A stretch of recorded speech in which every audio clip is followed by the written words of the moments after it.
ओम ब्रह्म सत्यम सर्वधार। आज दास की कबीर वाणी। नारी अपनी हो या पराई, उसकी भोग शक्ति एक दिन नरक में ले ही जाती है। तो आज इसी पे कबीर वाणी। नारी पराई आपनी, नारी पराई आपनी, भोग नरक जाय। नारी पराई आपनी, भोग नरक जाय। आग आग सब एक सी, आग आग सब एक सी, हाथ दिए जरि जाए कबीरा, हाथ दिए जरि जाए। ये किस प्रकार हाथ जल जाए और आग आग सब एक सी बता रहे हैं एक संत।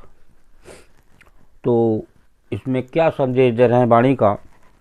नारी तो नारी है, चाहे वो पराई हो या अपनी, उसकी भोगा शक्ति से नरक यातना यानी असह दुख वेदना भोगनी पड़ती है। इससे बच नहीं सकता। ये भोग शक्ति ही नरक की ओर ले जाती है। जिस प्रकार आग तो आग है, चाहे वो चूल्हे की हो या हवन की या शमशान की। तीन प्रकार की आग बताई है, चूल्हा, हवन और शमशान।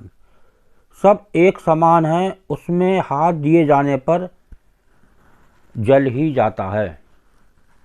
तीनों में से किसी भी अग्नि पर हाथ पड़ जाए तो वो जल जाएगा। ये बता रहे हैं कबीरदास जी। अब दूसरी वाणी का आनंद लेते हैं। जहर पराया अपना, जहर पराया अपना, खाए से मर जाए। अपनी रक्षा ना करे, अपनी रक्षा ना करे, कहें कबीर समझाए कबीरा, कहें कबीर समझाए। जहर पराया आपना, खाए से मर जाए, अपनी रक्षा ना करे, कहें कबीर समझाए। क्या तो अपना और क्या पराया, विष तो विष है। चाहे वो अपना हो चाहे पराया हो, विष तो विष ही है। उसके खाने से निश्चित ही मृत्यु हो जाती है। कबीर साहब समझाते हुए कहते हैं कि विषय कभी भी अपनी रक्षा नहीं कर सकता। देखिए, एक विष के बारे में दिया, इससे पहले एक मृत्यु के बारे में दिया कि एक वो नरक में ले जाती है, चाहे वो अपनी हो चाहे पराई हो। एक बार आपने रामायण में भी देखा होगा, एक पराई स्त्री ले जाने पर माता सीता को, तो रावण का क्या हाल हुआ। पूरा कुंभा ही लड़ाई में निमट गया और पूरी लंका का सर्वनाश हो गया। तो ये देखिए, होती है पराई स्त्री का अपहरण, अपनी हो या पराई हो, लेकिन वो नरक में ले ही जाता है और उसी से ये मानव तबाह हो जाता है। तो देखिए आगे बता रहे हैं, इसी प्रकार अपनी या पराई स्त्री की भोगा शक्ति से जीवन कल्याण नहीं हो सकता। देखिए, जीवन का कल्याण होता है एक समर्पण से, एक प्रभु की याद से, बिना प्रभु के समर्पण किए, बिना प्रभु का भजन किए, बिना प्रभु का सिमरन किए कल्याण की प्राप्ति नहीं हो सकती। आइए दूसरी वाणी को श्रवण करते हैं। नारी निरखे न देखिए, नारी निरखी न देखिए, निरखी न कीजय दौर।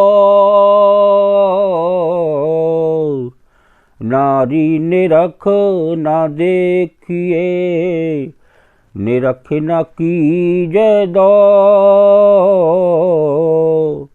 देखत ही ते विष चढ़े, देखत ही ते विष चढ़े, मन आवे कछु और कबीरा, मन आवे कछु और। नारी निरख न देखिए, निरख न कीजे दौर, देखत ही ते विष चढ़े, मन आवे कछु और। बहुत ही सुंदर कबीरदास जी की वाणी। नारी की गहरी दृष्टि से घूर कर मत देखो, नारी निरख न देखिए। देखिए यहाँ पर नारी को गहरी दृष्टि से देखने के लिए एक संत मना कर रहे हैं। फिर उसका चिंतन मनन कदापि ना करें। जब आप उसको घूर कर देखेंगे, एक गलत दृष्टि, गहरी दृष्टि से देखेंगे, तो उसका चिंतन भी आ सकता है मन में। तो चिंतन मनन कदापि ना करें, अर्थात इसे ध्यान में न रखें। आगे बता रहे हैं, क्योंकि इसे देखते ही विषय विकार रूपी विष चढ़ने लगता है और मन में कुछ और बुरी भावना उमड़ने लगती है। तो जब एक बताते हैं, शास्त्र भी बताते हैं कि एक निगाह, एक टक लगाकर नहीं देखना चाहिए, एक उसे कहते हैं गहरी दृष्टि। तो उसमें क्या मन में पैदा हो जाए, तो ये सब खेल ही मन का है। तो इसे ध्यान में रखें, क्योंकि इसे देखते ही विषय विकार रूपी विष चढ़ने लगता है, मन में कुछ और बुरी भावना उमड़ने लगती है। जिस प्रकार रावण ने बहुत कोशिश करी सीता को अपनी बनाने की, कितनी यातनाएं दी, डराया गया, लेकिन वो एक स्त्री ऐसी थी कि उसके ऊपर प्रभु श्री राम की कृपा थी और उसको रावण छू भी नहीं पाया। तो ये एक जो आध्यात्मिक दृष्टि से एक समर्पण थी वो एक प्रभु के, तो ऐसे में उसका छूना भी मुश्किल था। कितनी यातनाएं दी गईं, कितना राक्षसों से डराया गया, लेकिन उन राक्षसियों में भी एक राक्षसनी उसके फेवर में थी और उसकी फेवर में रही अंत तक। तो देखिए एक उस स्त्री का, उस सीता का उद्धार हुआ और प्रभु श्री राम उसको जीत कर लाए। तो ये एक नारी की महिमाएं अनेक हैं। तो इससे दृष्टि से बचें, अपनी हो या पराई हो उससे बचें और एक प्रभु के समर्पण हो जाएं। ये तभी आपका जीवन का कल्याण हो सकता है। ओम ब्रह्म सत्यम सर्वदा।